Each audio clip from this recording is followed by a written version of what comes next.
एक प्रोजेक्ट लाया जाता है, उससे दिल भर जाए तो दूसरा ले आते हैं।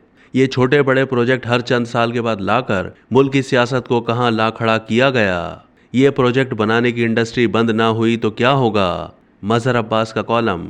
सीनियर सहाफ़ी और तजिया निगार मजहर अब्बास अपने कॉलम में मुल्क की सियासत पर तजिया पेश करते हुए लिखते हैं कि हमारी पूरी सियासत इत्तेफाकिया, हादसात और रद्द-ए-अमल से भरी पड़ी है। एक को गिराने के लिए दूसरे को लाया जाता है और फिर ये अमल उस वक्त तक जारी रहता है जब तक मामलात लाने वालों के कंट्रोल में रहते हैं। इस नज़रिए सियासत में तेज़ी 70 की दहाई के बाद आई। नवाज शरीफ और इमरान खान इसकी ज़िंदा मिसालें हैं। कल के गद्दार आज के मुहिब्बे वतन और कल के मुहिब्बे वतन आज गद्दार ठहराए जा रहे हैं। बज़ाहिर ये सिलसिला रुकता हुआ नज़र नहीं आ रहा और इसीलिए आने वाला वक्त ना सियासत और ना ही जमहूरियत के लिए कोई बड़ी खुशखबरी ला रहा है। पाकिस्तान की सियासत सांप सीढ़ी की मानिंद है, कब कोई कहां पहुंच जाए पता ही नहीं चलता। 1977 के मार्शल लॉ के बाद महज एक मकबूल रहनुमा को रास्ते से हटाने की खातिर इस मुल्क की सियासत, सहाफत और अदलिया को ही नहीं पूरे माशरे को तबाह बर्बाद कर दिया गया, क्योंकि एक फौजी आमर एक मुंतखब वजीर आजम को हर सूरत फांसी देना चाहता था और वो कामयाब हुआ। उसकी मकबूलियत फिर भी कम ना हुई तो उसकी जमात को ख़त्म करने के लिए हर तरह के हरबे इस्तेमाल हुए। जाली रेफरेंडम, गैर जमाती बुनियादों पर इंतखाबात और इस तर्ज सियासत ने जन्म लिया। एक इत्तेफाक किया सियासतदान को जिनके पूरे ख़ानदान को ना सियासत में आने का शौक़ था ना लगन, मगर चूंकि इस मुल्क के आमर को ज़रूरत थी पंजाब के अशराफिया में से किसी की। तो जब सिंध का मोहम्मद खान जूनी जो भी आज़ाद ख्याल और जमहूरी मिजाज का निकला तो सियासत की ये लॉटरी मियाँ साहब के हिस्से में आई। इन 40 बरसों में हमारी सियासत में कई ऐसे मराहिल आए जब इसी इत्तेफाक से जन्म लेने वाले मियाँ मोहम्मद नवाज शरीफ ने डिक्टेशन ना लेने का फैसला किया तो उनके मुतबादिल की तलाश शुरू हो गई। उस वक्त तक भुट्टो की बेटी बेनज़ीर भुट्टो भी नाकाबिल कबूल हो गई थी। इसीलिए एक साजिश के तहत जिसका हिस्सा मियाँ साहब खुद भी थे, उसे 1990 में हटाकर एक जाली इलेक्शन में हराकर मियाँ साहब को वज़ीर आज़म बना दिया गया। यकीन ना आए तो असगर खान केस पढ़ लें। 1993 में कराची में गैर सियासी रैली 14 अगस्त को निकाली गई जिसमें मौलाना एदी को ज़बरदस्ती लाया गया।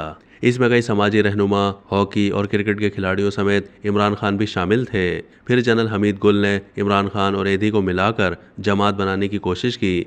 एदी साहब लंदन चले गए और बयान दिया, मेरी जान को ख़तरा है, वसीयत भी लिखवा दी। एक बार इमरान खान से मैंने पूछा तो उसे तस्दीक करते हुए कहा, मैं शुरू में हमीद गुल साहब के ख्यालात से मुतासिर था, करीब गया फिर अंदाज़ा हुआ मामला कुछ और है तो अलग हो गया। मौसूफ गुल साहब ने मियाँ साहब की भी सियासी तरबियत की। फिर 1988 में IJI बनाई ताकि बीबी की 2/3 अक्सरियत को रोका जाए।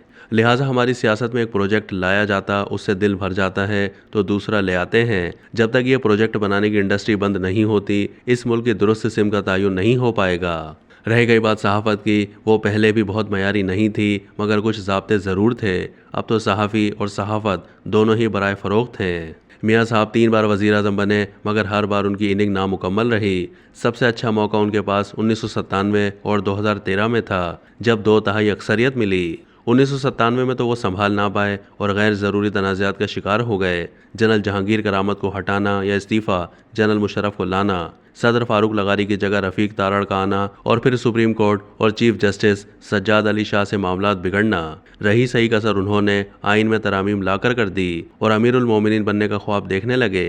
2013 के इलेक्शन तक इमरान खान सियासी उफुक पर उभर चुके थे, जिसकी बड़ी वजह इस्टेब्लिशमेंट का मियाँ साहब पर से एतमाद उठना और मुसलसल पाकिस्तान पीपल्स पार्टी और मुस्लिम लीग नून हुकूमत की ख़राब कारकर्दगी थी, जिसमें ख़राब गवर्नेंस, करप्शन के साथ साथ एजेंसियों की मुसलसल मुदाखलत भी रही। मगर मेरी नज़र में सबसे बड़ी वजह बेनज़ीर भुट्टो की शहादत थी, जिसके बाद आसिफ अली जरदारी पाकिस्तान पीपल्स पार्टी को इस अंदाज में ना संभाल पाए क्योंकि वो अवामी सियासत में कमज़ोर साबित हुए। 2008 से 2013 तक पंजाब में पाकिस्तान पीपल्स पार्टी का वोटर PTI में चला गया और अब तक वो वापस नहीं आया। लिहाजा जो सियासी प्रोजेक्ट आवाम के अंदर से आता है उसे रास्ते से हटा दिया जाता है। भुट्टो और बेनज़ीर इसका मुंह बोलता सबूत हैं, जिसके बाद गोया पाकिस्तान पीपल्स पार्टी सिंध तक महदूद होकर रह गई है। मियाँ साहब की तीसरी इनिंग्स की नाकामी की वजह उनका इमरान खान के मुतालबे पर 4 हलके ना खोलकर गैर ज़रूरी तौर पर उन कुव्वतों को मौका देना था जो पहले ही उनसे नाखुश थीं। दूसरी बात 2016 में पनामा लीग के बाद, जिसमें उनका नहीं मगर बेटों का नाम ज़रूर था। अगर वो अखलाकी तौर पर इस्तीफ़ा देकर नए इंतखाबात की तरफ जाते या ख़ुद किसी दूसरे को वज़ीर आज़म नामज़द करते तो वो ज़्यादा ताकतवर बनकर सामने आते। तीसरी बड़ी गलती पार्लियामेंट में जाने के बजाय सुप्रीम कोर्ट जाना और फिर JIT का बाइकाट ना करना था। रह गई बात मीनार पाकिस्तान पर तकरीर में कहने की कि 23 साल आप या तो जेल में रहे या जिला वतन या मुकदमात, तो सन 2000 में भी आपने खुद जिला वतनी का ऑप्शन लिया और 2020 में भी, वरना अगर मुल्क में रहते जेल हो या नज़रबंदी तो आज आपको अपने ही होम ग्राउंड लाहौर में सियासी तौर पर इन मुश्किलात का सामना ना करना पड़ता। मियाँ साहब अब अपनी चौथी और गालिबन सियासी तौर पर आखिरी इनिंग्स का आगाज़ कर रहे हैं। इस बार वो मुकदमात और नाअहली को ख़त्म करवा कर ही इसका आगाज़ कर सकते हैं। इस मुल्क में तबाही की जितनी जिम्मेदार अदलिया है शायद ही कोई दूसरा इदारा हो। मियाँ साहब के खिलाफ 2017 का फैसला गलत हो सकता है, मगर ताहाल ये दो तलवारें तो मौजूद हैं। एक आखिरी दरख्वास्त ये सारे प्रोजेक्ट बनाने वालों से खुदारा खुद ही गौर करें। अगर कोई प्रोजेक्ट लाते हैं तो उसे चलने तो दिया करें। ये छोटे बड़े प्रोजेक्ट हर चंद साल के बाद लाकर मुल्क की सियासत को कहाँ ला खड़ा किया। अगर ये समझते हैं कि यही तरीका है सिमत के तयन का तो आप तारीखी गलती कर रहे हैं।